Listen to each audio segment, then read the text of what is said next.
in West Monroe put it this way: I paid into Medicare my whole life.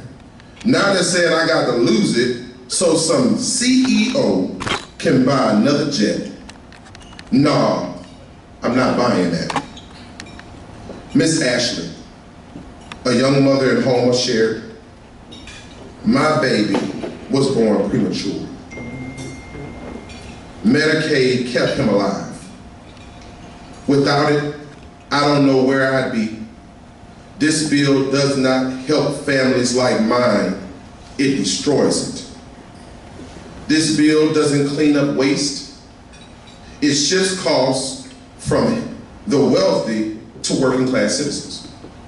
It takes life-saving care away from those who need it the most, just to fund tax breaks for billionaires, big corporations.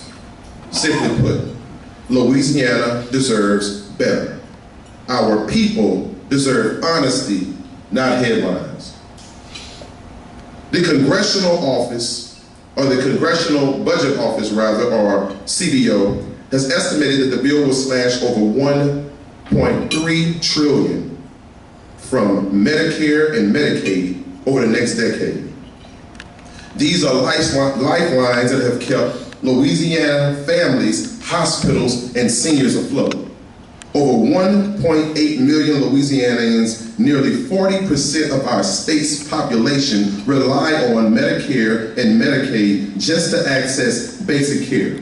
I want to say that last line one more time, because I want it to be thoroughly understood exactly what's on the line to be cut.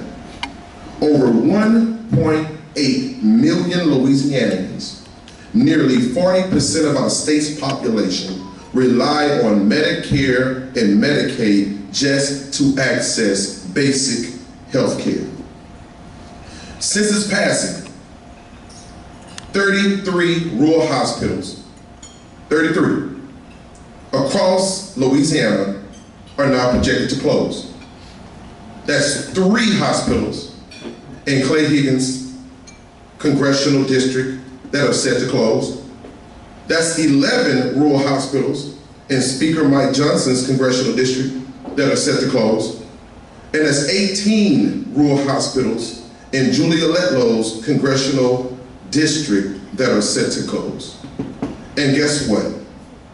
They all voted in favor of the bill, knowing it would harm the lives of our citizens.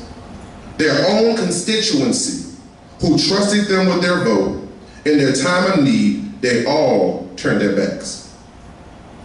But you know who was the most surprising of them all? The most surprising vote had to be Bill Cassidy, someone who's a licensed medical doctor, someone who took the Hippocratic Oath to provide care for anyone in need, someone who actually worked at a charity hospital, Earl K. Long Medical Hospital, voted in favor of the bill just so Trump wouldn't campaign against him, and guess what? His party still wants him gone. This is the one gray area that I will agree. Bill Coward Cassidy, and yes, I call him a coward, because you have to be a coward to turn your back on your state. You have to be a coward to cut Medicare and Medicaid, and you work inside of the medical field.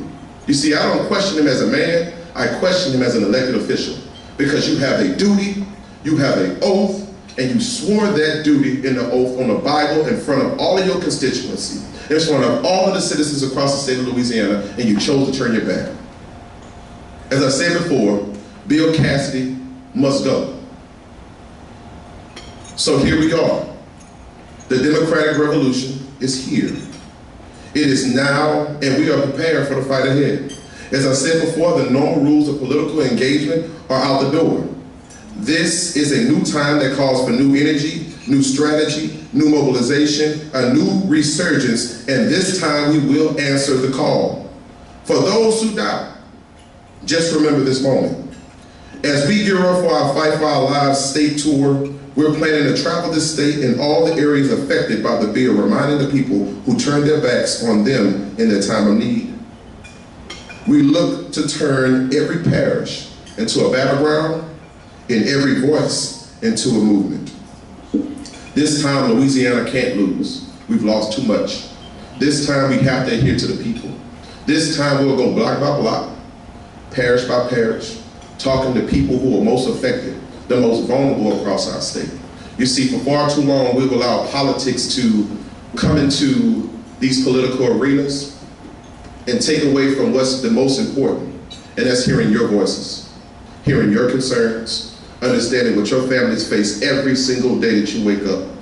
When you cannot afford gas to put inside of your car, when you can't afford health care, when the price of eggs is so high you gotta figure out whether you gotta pay your bills or feed your family. You see, I come to you and one person's testimony I didn't tell you about was my own. You see, I had a single mother who raised 4 kids. Had it not been for Medicaid and Medicare, I could not promise you I would be on this stage today because we could not afford health care or a health care plan. I thank my mother every single day for what she did, what she gave, and what she continues to do to support my family. And much like she supported mine, we're going to fight for families across this state because you need it now more than ever. As I said before, this is far, far, far ahead, beyond politics. This is not about left and right. This is not about conservative and liberal. This is about Louisiana. And that we're not willing to put politics aside to fight for the people that we believe in. We are not suited to fit inside of these positions that we serve across our state. What I can say is that if you are a Republican, I'm not telling you that you have to join the Democratic Party, but what I am telling you is vote better. Vote for those who are willing to fight for your rights. Vote for those who are willing to hear your voices. Vote for those who are going to remember you before they cast their vote every single time, whether it's in Baton Rouge at the state capitol or whether it's in Washington, D.C. Remember the moment that those who chose to turn their backs on you did so without you or your family in regard. And with that, I close and I take any questions from the crowd. Alex Scott, WRKF. So when you say the rule, sorry, I'm not going to get the phrasing right on this. You say the normal rules of political engagement no longer apply. Yes. How is your party going to capitalize on that? What new actions, what new policy, what new thing are you going to do than what has already been done? So this is what I can tell you. When you ask me that question, I think we've already begun to do that, and I think that the citizens of Louisiana have already begun to see what are the effects of that. I think that took place back in March, when the entire state came out and voted down 4 amendments, 4 dangerous amendments that look to hurt and harm the citizens across our state. And I want to remind people inside of this room and anyone who's watching, this was not simply done by Democrats. This was done by Democrats, independents, and Republicans alike who said that you do not have the right to come in and take safeguards away from our families, change rules along the way without engaging the people so they can understand and know exactly what is going on at the state capitol. This is going to continue to take place. You see, our strategy before was we were too politically involved in what was going on in Washington, D.C. From day one, I said that I agree with something that our DNC chair came up with. His name is Ken Martin. And he said that we have to get our states out of Washington, D.C. And my singular plan from day one was we have got to get Louisiana out of Washington, D.C. and focus on the points, focus on the concerns of the things that affect the people of Louisiana every single day. Some of which I've already brought up. Let's talk about some others. There's the cost of insurance. And you all look at the legislation that's being passed across our state. This just happened and it was signed into law by our governor. And what that was, or what happened was, under this piece of legislation, they are now taking your rights away as citizens to take insurance companies to court. Now, you have to go through an arbitrator. Who do arbitrators work for? Insurance companies. This means that you don't even have the singular right to take them to court for your car or your property being damaged. That's not right. But I want to bring it back to something you just said. How do we change that? We focus on local races. And in those local races, we build, and we build. We see it happening across our state. We just saw it happen in Lake Charles. We just saw it happen in DeRidder Parish. DeRidder Parish now has its first black mayor. Lake Charles now has its first black mayor. And guess what? In Lake Charles, Calcasieu Parish, he's an independent. But the way we build is that we hear the voices of everyone.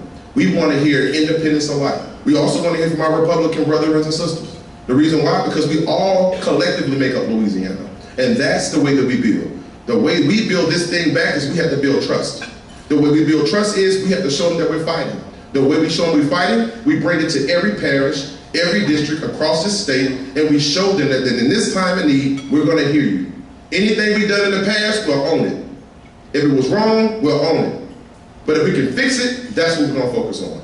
Fixing the problem in front of the people of Louisiana every single day. And this new tour that we're going on across our state, where we're talking about what does it take in order to keep somebody alive, the Fight for Our Lives tour, that is where we're going to begin. And we're going to every single rural parish. You see, before, the means of engagement was to go to every single urban parish. But this time around, we're going to rural parishes.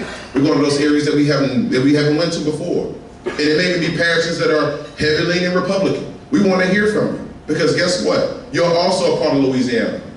We want to hear your voice. We need to hear your voices. We can only become a better party by Louisiana becoming a better state. And Louisiana becomes a better state when we can hear the voices of all people, all creeds, all colors, all genders, all orientation, collectively. Thank you. Who's next? Go ahead. With Thornton, with WRKF, does the Democratic Party have a viable candidate to run against Cassidy at this point? I'll tell you yes. Okay. I've been asked this question. It's probably the most asked question I've had since I've served in the role as Executive Director for the Louisiana Democratic Party. I will tell you yes, there's a short list of several people. However, as you know, the way that a lot of this works is confidentiality, and some people are just not ready to announce shit. They're not ready to say whether or not they're going to run or when they want to launch their campaign. So for now, we have to keep that under wraps. But I can guarantee you, Bill Cassidy will have a Democratic strong competitor or opponent on this side of the aisle is going to run against him. And I think it's very telling that his own party has lost faith in him. And it's because he bends to the will of those or someone who he fits to call a king. Now, I won't say the name, but we know the person who fits himself to call himself a king. And what he did was, he thought that if he voted against him, it would help him. And then when he found out that they were going to come out against him, he tried to get back into their good graces. And it didn't work. Louisiana needs somebody who's going to fight for them all the time and not some of the time.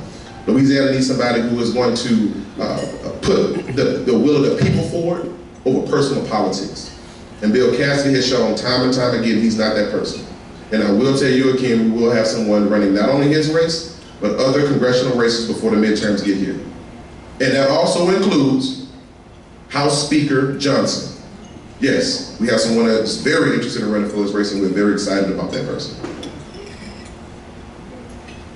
How many people are on that short list? I can't say it this time. That was a good one, though. Thank you. Good question. Yes, sir.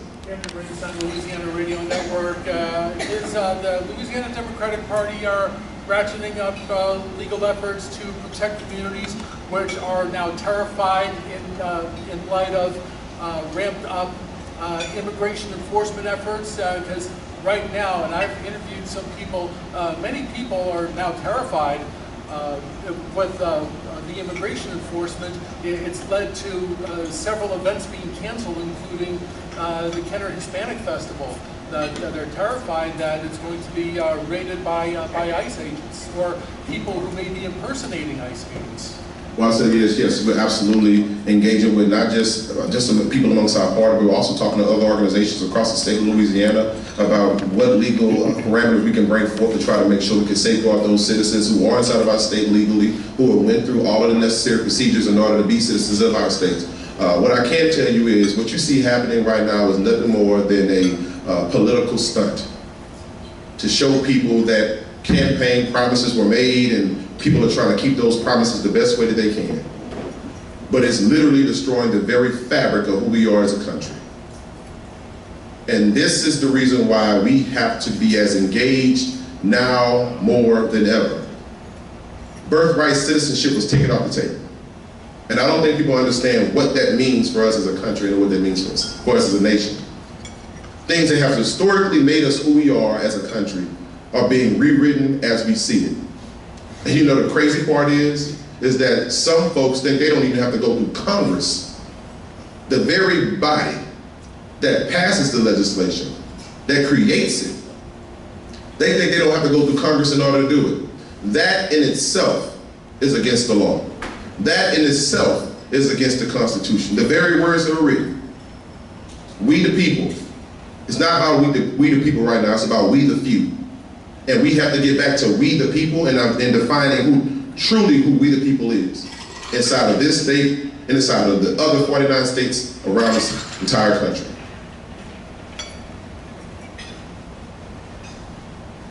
Any other questions? Darius, would you rather have a Democrat run against Cassidy or another Republican? Say that again. With a close primary, there's no guarantee Cassidy will be the Republican standard bearer in the general election next year. Would you rather run against him or some other Republican? Bring any of them on, Jim. Any of them. Anyone, and I want to be clear about this, anyone that pushes this philosophy known as MAGA, we want to take them on head on. We want debates. In fact, I'll call out Speaker Johnson right now. He said that in recent articles that he'll be willing to talk about and detract away from any Democratic arguments that says that the big beautiful bill is bad. Well, I welcome him on any stage, anytime, any place. Let's have a discussion in front of the people. Let's talk about the facts. Let's go through line by his own congressional budget office, who said it's going to add $1.3 trillion. His own congressional budget office, who has said billionaires look to benefit from this and corporations more than the people who make up the working class of our country. I want to take him on anytime to have that debate. Because it's a lie. It's an emphatic lie. And the more we lie, the more we lose the trust of the American people. The more we lose the trust of Louisianians from all across our state. And we have to stop it. And the way we stop it is, let's put the facts on the table. Don't run from it. Let's address it. But many won't allow it to happen because they're afraid. They're afraid that once the facts come out, once people start speaking the truth, people will start believing the truth. What you all see happening right now is called propaganda technique, or political propaganda. When you say something enough and you hear it enough, you start to believe it. This is the reason why I have so many distractions, so many detractions on social media and things alike. But I also offer you this. The Louisiana Democratic Party, because I heard the statement you made, Jim, was that while we still have the plurality across the state of Louisiana, meaning that we have more registered Democrats inside the state of Louisiana than we have Republicans, what I can tell you this, since I've been on this job, we've had more political engagement than the Louisiana Republican Party. That's a fact. Be it social media, be it media. People are buying back into what the Democratic Party is selling them because they believe it. And they know it, to be honest. You go on every single social media site, you'll see that we have gained more followers than the Republican Party. In fact, let's bring it back to something else. When you talk about the big, beautiful bill, I want you all to go on the Louisiana Republican Party site, social media, website, anything. They don't even cover the big, beautiful bill. Why? Because it's highly unpopular in the state of Louisiana. They posted nothing about the big, beautiful bill. They talked about 4th of July. They even talked about what happened in Texas, which is rightfully so. But they will not talk about the big, beautiful bill because they know it is a negative detractor from what their bottom line mission is. If you want to grow followers, if you want to grow voters, they refuse to talk about it because they know it does not benefit the people of Louisiana. Whether you decide to be a Democrat, an independent, or to be a Republican, it does not benefit the state of Louisiana. And that is a truth. The resolutions that the legislature passed asking Congress not to pass the big beautiful bill, not to cut SNAP benefits, not to cut Medicaid benefits, do you think that will continue to resonate during the midterms? I think so, because they're afraid too. They know that if they get behind something that is so highly unpopular that it can affect their chances of actually winning again also. I mean, when you look at common sense legislation, this is just simply not common sense. And I would agree that they will have to do something that is going to show that they're against this bill because they know the effects of what it's going to have on the state of Louisiana. There are many right now, including the Senate president, who has said we have to go into a special session. Why? Because almost $3 billion will have to be cut from Louisiana's budget just to foot this big, beautiful bill and how it's going to affect Louisiana citizens across our state. That's the only way we can gear ourselves to be protected enough for what's to come. Now, how does this affect Louisiana? Well, there's only two primary areas you can cut from in Louisiana that are unconstitutionally guarded. I'm sorry, they have no constitutional guards around them. That's education and healthcare. Now, we already know we're one of the lowest in terms of education, in terms of expectation of life. We're also one of the lowest out of our country. This only digs us further into a hole. Not only that, we will also increase the cost of living for every Louisianian, meaning that your everyday working class citizens are going to be pushed deeper into poverty across the state of Louisiana. That is what no one is talking about, and that needs to be the center of focus around how it's going to affect Louisianians. So it's been reported that some of the changes to Medicaid aren't going to really roll out until after the midterms. So I'm just wondering how you're thinking about that in terms of strategy. Like, how is that going to impact your strategy? To keep talking about it, people have to be prepared. I don't know, have you seen what happened in Rapides Parish? There was an urgent care facility or urgent care company. Every single urgent care with this company was closed permanently. Do your research if you haven't seen that.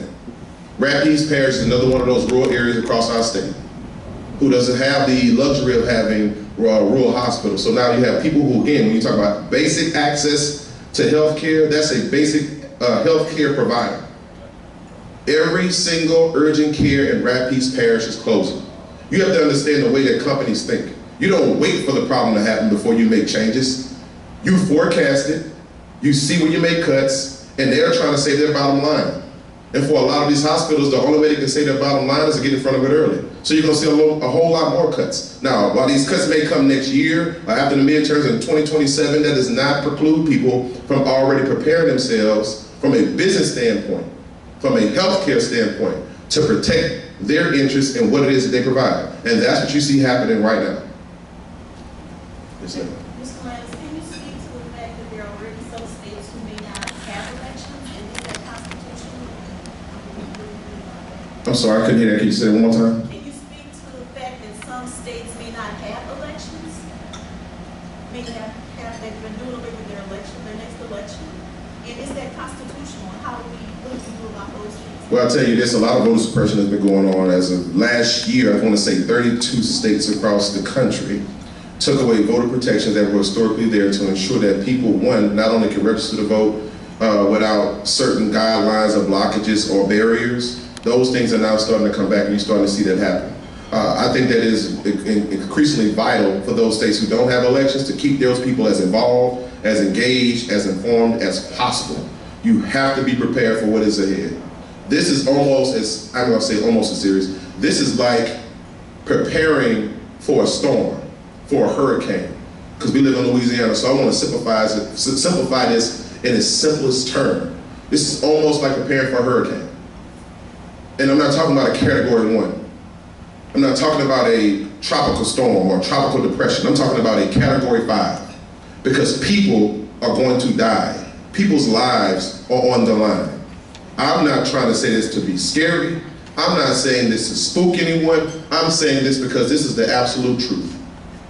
When people lose their ability to have access to affordable care, this is what happens. And I want you all to understand who's going to hurt the most. Our most rural citizens in Louisiana. Now, I don't do this to talk about race, but I think you have to say this in order to quantify who we're talking about. 62.1%. This came from the PARS research. 62.1% are rural white citizens. The very people who elected those who chose to vote against them for political reasons, for personal reasons. That's not right. Again, as I said before, I'm a Democrat. Have been my entire life. In fact, you can call me a yellow dog Democrat, because I think I'll vote Democrat as much as I need to, because that's what I agree with and that's what I align with. But I will tell you this. Even if you're a Republican, I'm gonna fight for you. Because you deserve someone who's gonna fight for you. Even if you're a Republican, guess what? The Louisiana Democratic Party is gonna fight for you. Because you deserve to have a party that's gonna tell the truth. A party that's gonna fight for you no matter what your needs are. No matter how you prescribe to vote. Now don't get me wrong, we'd rather you vote with us. That doesn't mean that we can't be your voice also. In this time, politics has to go out the window. So when I say the normal rules of engagement are gone, that's what I mean. The playbook for how you do politics is out the window. You know why? Because every single day, what you see happening in Washington, D.C. is those who are breaking the law. The Constitution is what governs this country. That is what we're supposed to follow. There are rules in place for a reason. There are checks and balances in place for a reason. We have 3 branches of government for a reason. Yet one particular branch sees fit to circumvent all of those processes. That is against the law. And this is the reason why we have to fight, why we have to be engaged, and why we must vote with our conscience and not simply for political matters. So. Are you preparing for further voter suppression for the midterm? Yes, I am. The way we prepare for further voter suppression is that we have to now engage more young people. One of the first things I did was, I said I want to recruit young people from all across this state. The Louisiana Democratic Party now has over 100 signed up volunteers and interns. And we did this in less than 2 weeks. 2 weeks. What I tell you now is that we are building an army of volunteers who are going to make those phone calls, who are going to travel with us across the state, who are going to help us build and process legislation that makes sense for Louisianans across our state. And we're going to build this party back from its very foundation. We're going to reach the people who we've lost. We're going to talk to independents too. Because we do know that, guess what, while you may not have a party, you still have a vote. And you have the right to choose who you want to vote for. And the person who speaks to your needs, who speaks to your values, who speaks to your core, that's what they're going to go with. And I do believe that they will vote for us. We saw it happen when they voted for John Bell Edwards twice. Twice. That's what we're building back for. And this thing that we're talking about is called the New Louisiana Southern Strategy. You all heard it from me first. It is coming, it is coming, it is coming. So for those who doubt it, as I said before, I want you to remember this moment that I told you this, because it's going to happen. We're building this back with young people. We're building this back with our normal voters. We're building this back with our Republicans. With those who want to vote for us that are Republicans. And we're also building this back with independents alike. This is the new Louisiana Democratic Party. So speaking of that, and as you talk about the growth, do you see the growth in the party being perceived as being more left-leaning or more centrist-leaning? I think what I'll say is I don't think it's leaning either way. The Louisiana Democratic Party has and will continue to be a party of inclusion. It has and will continue to be the populist party, going all the way back to our days of Huey P. Long. This is the reason why we are who we are. Because no matter where you fall in line, if you call yourself a liberal, that's fine. If you call yourself a blue dog Democrat, guess what? That's also fine. If you are progressive, we want you in the fight because you have the energy we need to carry this thing forward. But what I will say is that we will continue to be a party of inclusion. No, I do think that we need more progressive measures to help push us into where we're going right now. What do I mean by that? I mean the energy, I mean the organizing, I mean the mobilizing, I mean the strategizing. Those things are vitally important right now in this time. There are some who prescribe and say when you use the word progressive, oh, it just means far left-leaning liberal. Guess what? That stuff like that means nothing to me. The reason why is because we are one party. We will continue to be one party, a party of all. If you want to be a Republican voting with Democrats, guess what? Come join our party if you see fit to join. Even if you don't want to join, we're still going to treat you as if you are someone who wants to be a part of our party, or at least a part of the movement that we have moving forward.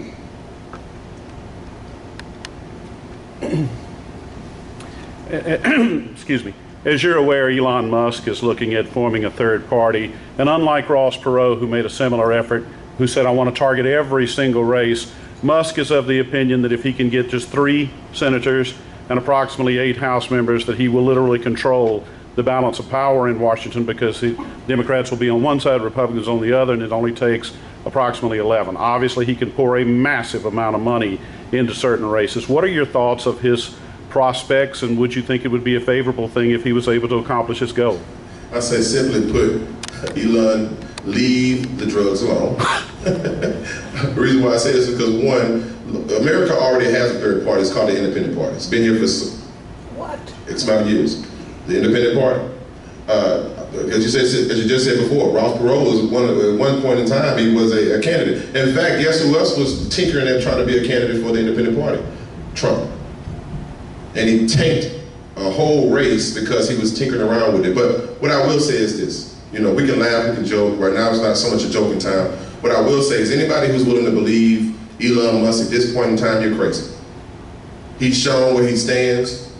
At one point you got in bed with the president, then you got out of bed with the president because whatever else happened, now you all are having a public dispute online.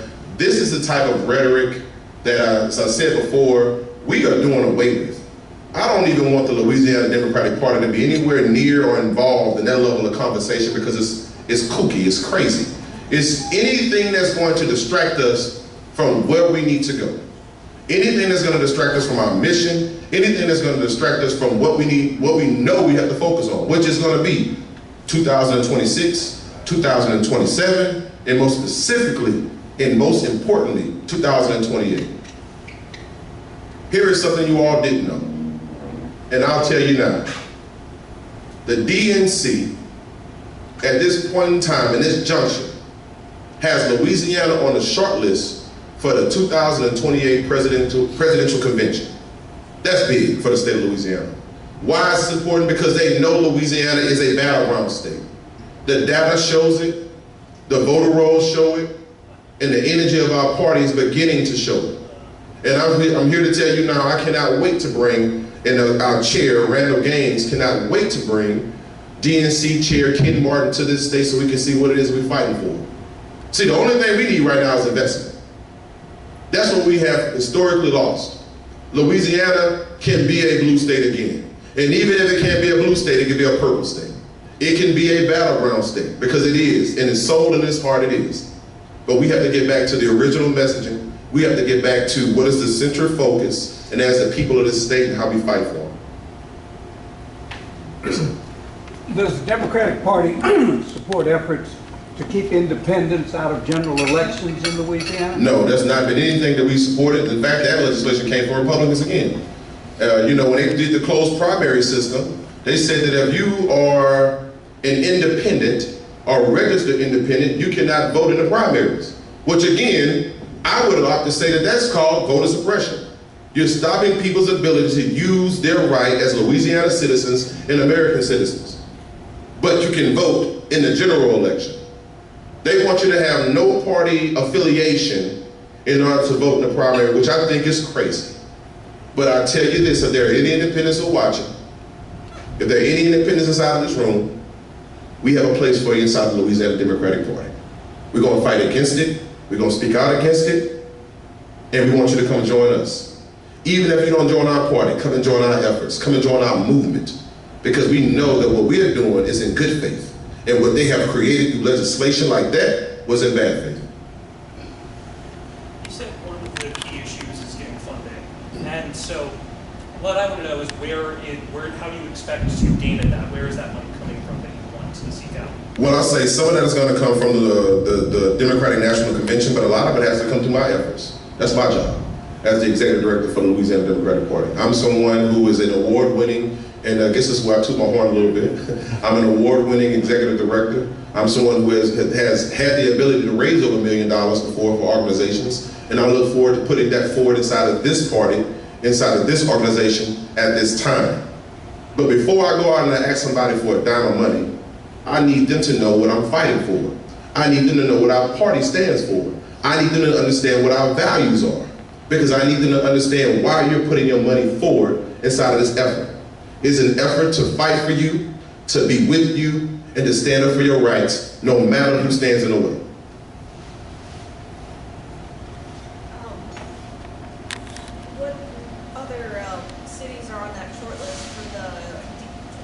2028 DNC? 2028. Yeah, do you know what other cities are, or what other states are on that short list? Even if I knew who those cities were, I only want New Orleans. Only city I care about right now is New Orleans. And when I bring them here, when our party brings a chair here, the National DNC chair, we want to make sure we show him why Louisiana should be on that list, or why we should be picked. I think you saw with the Super Bowl. I think a lot of people saw with Essence this past weekend, holiday weekend. And when we bring him here, we want to show him that Louisiana is truly the most culturally diverse state in the entire country. We want to show them why, again, we are a battleground state and why investment into this state makes sense for elections moving forward. To correct the sin of the past, even here in Louisiana, we had the reigning Democrat as the mayor of Baton Rouge. And they went find somebody to get in the rest, the Democratic Party. Every time they would leave, the people in these Democratic Party, it left the common people. I wasn't part of IBW, I've been no party, but every time I turn around, they leave. They leave. They bring somebody in a place that'll leave them.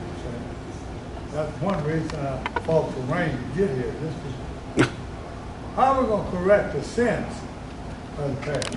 So there's a lot we can do to correct it. One, as I said before, the way you gain trust is you own what you did wrong. You don't run from it. That's what I've always been taught. My grandmother taught me that. You do something wrong, you own it.